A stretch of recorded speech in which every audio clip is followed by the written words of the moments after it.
जब वेन्स अपना काम सही से नहीं कर पाती, उनमें ब्लड रुका रहता है काफी देर तक, जिसकी वजह से टांगों में या पाँव में सूजन पाई जाती है। क्रॉनिक वीनस इनसफिशिएंसी ही है। उनकी रूटीन भी लंबे टाइम तक खड़े रहने की रहती है। उम्र के साथ साथ जो नसों में अंदर वाल्व होते हैं वो भी अफेक्ट होते हैं। अब जब भी खड़े रहे तो पाँव में अंदर आप उंगलियों को चलाते रहें, जैसे उनका काफ मसल जो है ना काम करते रहे, वो ब्लड को वापस भेजते रहे। आज हम हेल्थ सेगमेंट में एक बहुत ही अहम इशू पर बात करने जा रही है, टांगों और पैरों में सूजन की बीमारी।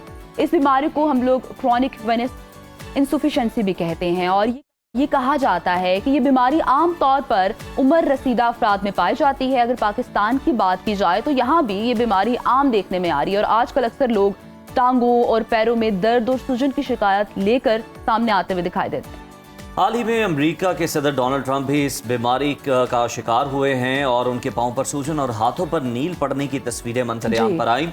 सोशल मीडिया पर भी काफी बहस चल रही है कि डोनाल्ड ट्रंप को आखिर कौन सी बीमारी है। माहिरीन के मुताबिक 70 साल से ज्यादा उम्र के अफराद में ये बीमारी आम है। आखिर ये बीमारी क्या है और कितनी खतरनाक है, इस पर बात कर लेते हैं। हमें ज्वाइन किया है रेजिडेंट डॉक्टर फहद मेमन साहब ने। डॉक्टर साहब, वेलकम टू सुनो पाकिस्तान। ये बताइएगा कि क्रॉनिक वेनस इनसफिशिएंसी कौन सी बीमारी है और कितनी खतरनाक है ये? अस्सलाम वालेकुम। जी देखें, इंसान की जो टांग है उसमें दो किस्म की शरियानें होती हैं। ठीक है। एक जो खून नीचे ले जाती हैं जिसको हम आर्टरी कहते हैं, दूसरी वेन्स होती हैं जो खून वापस ले जाती हैं। ओके। तो जब वेन्स अपना काम सही से नहीं कर पाती तो उनमें ब्लड रुका रहता है काफी देर तक, जिसकी वजह से टांगों में या पाँव में सूजन पाई जाती है। और मरीज यूजुअली हमारे पास ऐसी कंप्लेन के साथ आ रहे होते हैं कि टांग लटकाने पे या ज्यादा टाइम खड़े रहने पे टांग सूज जाती है, भारीपन महसूस होने लगता है। और बीमारी अगर हम देखें, अगर सही तरीके से इसको ट्रीट नहीं किया जाए तो आगे चल के जख्म होने के चांसेस वगैरह हो सकते हैं, जो कि क्वालिटी ऑफ लाइफ को तो काफी अफेक्ट। अच्छा डॉक्टर साहब, ये इशू तो आपने बता दिया है, मुझे बताइएगा कि जो इशू क्रिएट होता है उसकी बेसिक क्या वजूहात होती है? क्योंकि बहुत से लोग हमने ऐसे देखे जो अच्छे जूतों का इस्तेमाल नहीं करते। फीमेल में भी ये देखा जाता है कि अगर अच्छी हील्स नहीं वो पहन रही तो उनके पाँव स्वेल हो जाते हैं और फिर ये चीज काफी कंटिन्यूस रहती है। तो वजूहात क्या है बेसिक इस इशू? देखें, इसके जो है ना मल्टीपल फैक्टर्स हैं। सबसे पहले जो मेन चीज आ रही होती है लंबे टाइम तक खड़े रहना, क्योंकि ये बीमारी तकरीबन उन लोगों में पाई जाती है जो ज्यादा टाइम तक खड़े रहते हैं। जैसे हमारे सिक्योरिटी गार्ड हो गए, बार्बर्स हो गए, या वो लोग जो इंडस्ट्रीज में पैकेजिंग वगैरह कर रहे होते हैं जो 8-8, 9-9, 10 घंटे की शिफ्ट में खड़े रहते हैं। ये बीमारी तक यूजुअली उन लोगों में पाई जाती है। इसके अलावा मोटापा, और इसके अलावा फैमिली हिस्ट्री किसी की अगर पॉजिटिव हो उसकी वजह से, या किसी को पहले डीवीटी हो चुकी हो, यानी कि उनके जो वेन्स हैं उसमें क्लॉट हो चुका हो, तो उसकी वजह से सूजन रहती है। बिल्कुल ठीक है। फहद साहब, ये तो वो लोग हो गए जिनका आप बता रहे हैं कि खड़े रहने का ज्यादा काम है। जरा एक मुख्तलिफ केस जिसकी हम बात कर लेते हैं। हाल ही में अमरीकी सदर में भी इस किस्म की बीमारी जो है वो डायग्नोज हुई, बहुत सारी तस्वीरें आई, उस पर डिबेट भी हुई। ये बताइएगा उनको यही बीमारी है या फिर कोई मुख्तलिफ बीमारी? देखें, जो जराए से पता पड़ा है और वो जो डायग्नोसिस वगैरह उनकी की गई है तो वो यही बता रहे हैं कि क्रॉनिक वीनस इनसफिशिएंसी ही है। तो देखें, उनकी रूटीन भी लंबे टाइम तक खड़े रहने की रहती है।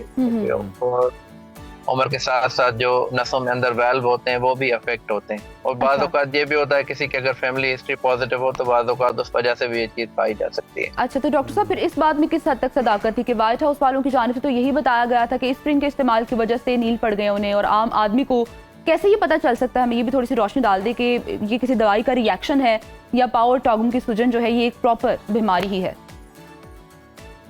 देखें, अमूमन इस बीमारी में नील तो नहीं पड़ते। नील पड़ने का और कोई रीजन हो सकता है, पर अमूमन अगर पेशेंट्स हमारे पास आ रहे हैं जिनकी लंबे टाइम तक खड़े रहने की हिस्ट्री है या फैमिली हिस्ट्री पॉजिटिव है, वो हमारे पास आ रहे हैं कि उनकी टांगों की रगें सूजी हुई हैं और जैसे 4-5 घंटे खड़े रहते हैं या टांग लटका के बैठते हैं तो टांग सूज जाती है या टांगों पे नसों का वाज़े हो जाना। आगे लेकर बढ़ना चाहूंगी, प्लीज ये भी कहिएगा जिन लोगों में इतना एक उनकी ड्यूटी है ऐसी कि उनको कुछ घंटे खड़ा रहना पड़ता है और उनकी जॉब का ही हिस्सा है, तो ऐसे लोगों को फिर सजेशन क्या है कि किस तरह से वो बच सकते हैं या कंट्रोल कर सकते हैं अपनी इस बीमारी को? देखें, एक तो कंटिन्यू खड़े ना रहें, बीच बीच में थोड़ी चहलकदमी कर लिया करें। जैसे अपना हमारे सिक्योरिटी गार्ड्स होते हैं, आर्मी वाले होते हैं, उनको यही ट्रेनिंग दी जाती है कि आप जब भी खड़े रहे तो पाँव में अंदर आप उंगलियों को चलाते रहें, जैसे उनका काफ मसल जो है ना काम करते रहें, वो ब्लड को वापस भेजते रहें।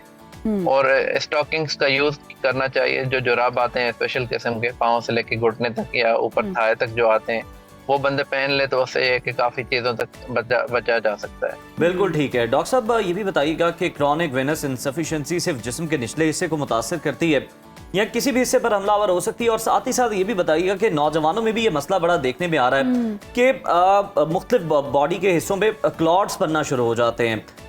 ये क्या है, इसके बारे में भी जरा बताइएगा हमें। देखें, अमूमन तो ये डिजीज जो है वो लोअर लिम्स को अफेक्ट करती है, जिस्म के निचले हिस्सों को अफेक्ट करती है, यानी कि टांगों को, और नौजवान तबका भी इसमें काफी अफेक्ट हुआ है। अगर मैं कोट करता चलूं कि जैसे हमारी ट्रॉमा सेंटर में ओपीडी होती है, उसमें से अगर 90 मरीज हैं तो उसमें 1/3 मरीज इसी बीमारी के आ रहे होते हैं। अच्छा। तो मतलब this is more common in lower to middle socio economic class, जिनका ज्यादा खड़े रहने का काम। अच्छा फहद साहब, दूसरे मेरे सवाल का दूसरा हिस्सा कि जो गिल्टियां या जो क्लॉट्स बन जाते हैं जो कि नौजवानों में भी हम आजकल देख रहे हैं, उसकी क्या वजह? देखें, उसके मल्टीपल रीजंस हो सकते हैं। एक तो या तो किसी की नसें इतनी सूजी हुई हैं कि वो उनमें खून ज्यादा टाइम तक खड़े रहता है, उसमें कभी कभी क्लॉट बनने के चांसेस हैं। बाकी अदरवाइज जो क्लॉट्स बन रहे हैं वो किसी और डिजीज से रिलेटेड हो सकते हैं।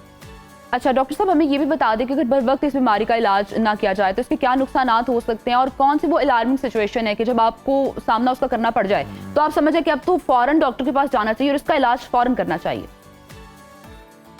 मतलब जैसे अगर मरीज हमारे पास आ रहे हैं, क्योंकि लंबे टाइम तक अगर हम इसको इलाज ना करें तो स्किन थिक होना शुरू हो जाती है, उस पे काले निशान होना शुरू हो जाते हैं। जो छोटी छोटी नसें हैं उनमें से बाद औक़ात ब्लीडिंग भी हो रही होती है। तो बाद औक़ात जब भी मरीज को ब्लीडिंग हो या जख्म हो जाए, ठीक है ना, क्योंकि जख्म इन मरीजों के ऐसे होते हैं जो साल साल नहीं भर रहे होते, तो काफी लोगों के, काफी डॉक्टर्स के पास होके हमारे पास आ रहे होते हैं, तंग होके हमारे पास आ रहे होते हैं कि डॉक्टर साहब ये हमारा जख्म नहीं छूट रहा। ठीक है, तो सोल्यूशन इसका मेन डॉक्टर साहब यही आ रहा है हमारे सामने कि हम थोड़ी वॉक करते रहें। अगर ज्यादा देर तक आपकी कोई जॉब ऐसी है कि आप खड़े रह रहे हैं, या फिर आपको अपनी पाँव की उंगलियों को मूवमेंट देते रहना चाहिए।